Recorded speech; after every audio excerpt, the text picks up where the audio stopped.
Papa, zina itu kan enak, kenapa haram? Lalu tidak enaknya zina di mana? Terus dia saat tantang, andai kan zina wajib kamu bingung, kok bisa? Kalau setelahnya terus tak suruh lagi kamu bisa, ya udah bisa.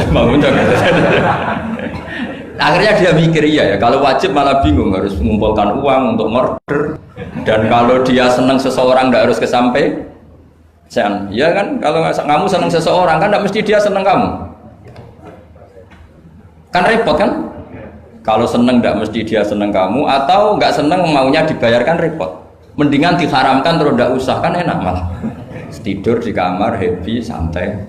Syukur-syukur itu terganti oleh sujud, oleh munajat, oleh kesenangan-kesenangan yang religi. Misalnya maling diharamkan ya enak. Kalau kita boleh maling malah digebuki orang malah repot. Barokahnya diharamkan tidak dapat pahala, tidak digebukin orang gitu. Sama, jadi perlu membuat argumentasi agama itu penting. Selama ini ada kesolehan-kesolehan amatir, itu yang sering saya kritik setiap saya ngaji itu, kesolehan apa? Amatir. Misalnya gini, kadang-kadang orang ngeluh gini, Islam itu repot, mau kebar gak boleh, mau bebas gak boleh, andai kan boleh semua kan enak. Pertanyaannya adalah, ketika boleh semua, apakah lembaga maksiat ini tidak ada aturan? Kan tetap ada aturan. Boleh pakai kalau bayar, itu aturan enggak? Aturan. Kalau yang cantik mahal kan aturan. Kalau khamr atau arak yang enak mahal kan aturan. Artinya gini, di tempat yang maksiat pun banyak apa? Aturan. Kenapa aturan di tempat maksiat kamu anggap kebebasan, sementara agama ngatur kamu anggap pengekangan? Ini namanya soleh amatir apa? Soleh amatir itu yang latihan soleh. Tapi kalau solehnya sudah lama, kayak saya ini masuk soleh sudah lama, tidak tahu saya. Dari Gus Bak Syukur yang nggak seneng namanya akan komentari ujub, ya sudahlah itu biasa manusia seperti itu. Seperti sama merengut, yang senang akan bilang pemikir serius, yang nggak seneng kok merengut aja. Orang ita itu ya gitu, yang seneng bilang wah itu sibuk ngalor ngidul, yang nggak seneng kan bilang wah ita itu. Jadi itu kan nggak usah dipikir lah, komentar orang itu nggak usah dipikir. Jadi ini penting saya utarakan. Sehingga saya berpikir, terutama untuk zaman akhir. Saya ulang lagi, terutama untuk zaman akhir. Saya buktikan sekian ayat. Sebenarnya saya hafal Quran, tapi ini tak bawa Qurannya supaya nanti kamu bisa nyari ayatnya. Syukur-syukur kamu bisa nyanyi saya hafal Quran, bagus ini. Kalau enggak ya kacau ya. Sekarang banyak orang bantah apa orang hafal Quran, dia sendiri nggak hafal. Saya sering di Jogja. Saya mau tanya tafsir sama jenengan, karena tafsir Kemenak itu ada kesalahan sekian 2000 itu, tak tanya, kamu apa Quran enggak? Aduh repot ini kata saya. Ini kayak Tyson tinju sama Elias Pikal gitu. Kalau kelasnya enggak sama, mati soalnya kan.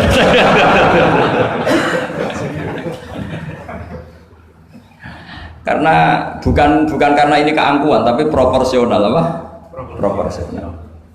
Saya cerita yang ringan-ringan saja, sebagaimana sanad saya dari guru-guru saya ila Rasulullah Shallallahu Alaihi Wasallam. Agama itu dimulai dari kesenangan, happy, farah kalau dalam bahasa Arab al-farah. Ayatnya jelas, kul bi fadlillah wa bi rahmatih fa bidzalika falyafrahu. Ingat Muhammad dengan fadl Allah, anugerah Allah dan rahmatnya, kemudian dengan itu kamu harus senang. Sehingga dengan senang kepada Allah dan Rasul itu nikmatnya masya Allah. Andai kan senang itu bisa ditakar, orang yang sedang tahajud menangisi dosanya plus menangisi nasibnya kalau di perantauan ini. Itu senangnya sama orang yang sedang dugem itu mesti kalah, mesti senang yang sedang tahajud. Karena orang-orang maksiat itu sebenarnya orang-orang susah. Kalau tidak susah gimana? Setelah itu semua ditanya senangnya di mana? Tidak tahu dia mabuk. Sementara senang kamu ingat betul tadi malam saya nangisi dosa-dosa saya, nangisi nasib saya, kemudian tenang karena kembali ke Allah, kembali ke Rasul. Itu luar biasa senangnya. Tapi masalahnya sekarang ibadah itu kayak ancaman. Kalau ada pondok mewajibkan tahajud, itu santrinya itu sudah mendelik dulu. Kalau di masjid-masjid gini itu kira-kira diwajibkan tahajud, orang juga protes. Ini aliran sesat, sunat kok diwajibkan.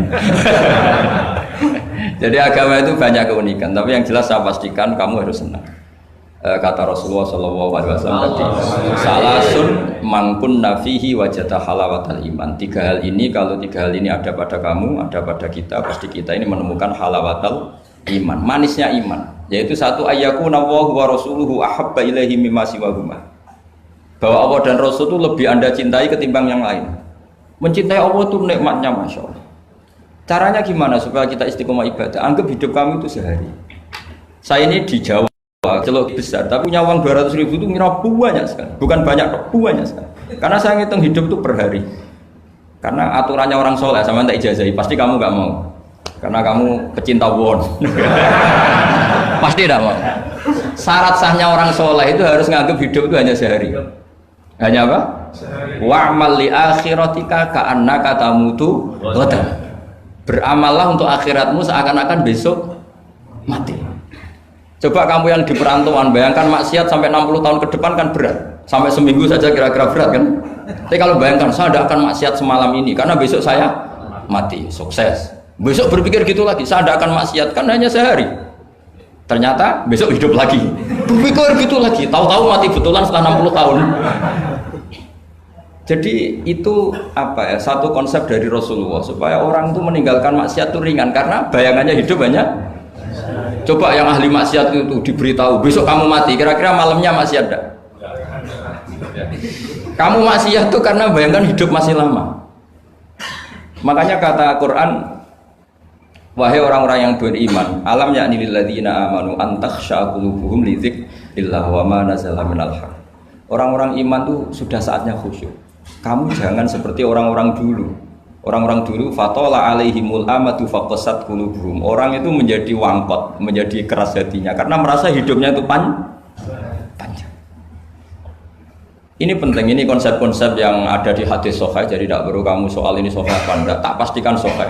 Saya ini baca hadis lama sekali. Jadi yang nyoal harus imbang. Kalau enggak kayak Tyson dengan Elias Pikal. Supaya clear, supaya jelas. Saya sering ketemu para pemikir di Jogja dan berkali-kali saya bilang harusnya diskusi itu imbang. Ini bukan karena keangkuhan, tapi karena proper. Awal maksiat itu dimulai karena tidak senang tercari kesenangan dan pilihannya maksiat. Coba kalau kesenangan itu ada pada taat, itu luar biasa.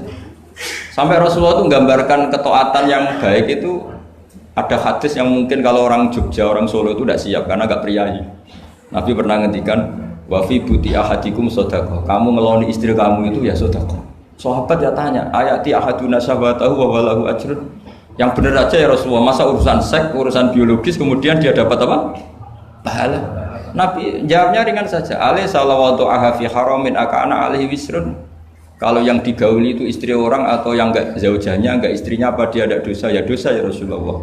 Fakadzalika lawatu aha fi halalin kana lahu ajrun. Ya begitulah kalau dia kalau salah letak haram, kalau tepat sasaran ya halal. Segampang itu ibadah itu. Jadi ngumpulin istri ibadah, nimang anak ibadah, ngaji begini ibadah, meskipun nggak paham, nggak ada syaratnya paham. Yang menyenangkan dalam Islam kan gitu, ngaji itu udah harus paham. Yang penting datang, pura-pura paham, selesai. Bahkan saya pernah dibully oleh santri itu, ya agak kurang ajar santri itu. Ya santri gak jenengan-jenengan, santri tua-tua gitu. Itu Gus, jenengan sama saya nanti di surganya dulu saya. Kenapa? Karena kata Rasulullah SAW itu man salaka tariqan yaltamisu fihi ilman sahalallahu lahu tariqan ilal jannah. Orang yang mengambah jalan, yang mencari jalan, berjuang sekolah, nyari ilmu. Nyari yaltamisu itu maknanya nyari iltimas. Maka orang yang mencari ilmu itu sahalallahu lahu tariqan ilal jannah, akan dimudahkan jalan ke surga. Itu yang nyari loh Gus. Kalau sudah ketemu kayak jenengan tidak masuk hadis itu. Makanya bersenanglah yang sedang nyari tapi belum ketemu. Karena hadis itu untuk yang masih mencari. Itu pasti sampai Anda saya. Wah saya mikir, wah ini nyari hadis apa yang bela saya. Karena hadis ini itu tidak mihak saya, nggak mihak yang sudah ketemu. Yang namanya nyari kan belum ketemu, maka bergembiralah yang nyari ilmu udah alim-alim. Karena syaratnya, ya kan? Man salaka tariqan yaltamisu fihi ilman sahalallahu lahu tariqan ilal jannah. Siapa yang apa berjalan atau menempuh satu perjalanan mencari ilmu. Di mana-mana mencari itu sudah ketemu belum? Belum. Berarti kiai masuk hadis itu ndak? Alhamdulillah.